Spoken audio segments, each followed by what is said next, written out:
Hello guys, in today's video we're gonna talk about how to fix Instagram keeps stopping problem. So the answer is easy, just go to the settings and then scroll down to the apps section and then go to the search and search Instagram.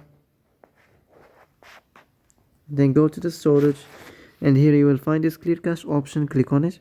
Now you can go check it if it worked. If it didn't, you can try to restart your phone or turn the Wi-Fi off and on or the Bluetooth or the airplane mode.